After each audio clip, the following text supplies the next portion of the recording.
Sunday na naman, saan tayo pupunta? Tara, samahan nyo kami umikot dito sa Vung Tau. Sinimulan namin ang umaga namin sa paglalakad dito sa seaside. At pagkatapos ay kumain kami dito sa Ruby Restaurant. More on Vietnamese dishes nga pala ang ino-offer nila dito. Meron din silang pho, at syempre ang kape. Next destination ay puntahan ang Christ statue na pinakamalaki dito sa Vietnam. Kaso hindi pwede basta-basta umakyat.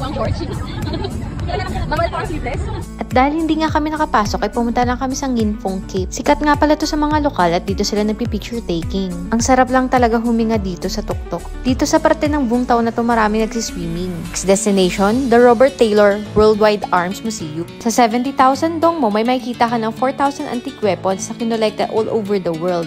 Meron ditong guns, swords, spears, bayonets, military uniforms from 12 to 20th centuries. Makakabili ka rin ng mga souvenirs.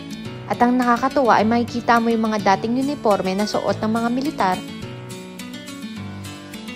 Sama mo na rin ang mga old type na machine guns na ito. At iba-ibang mga revolvers.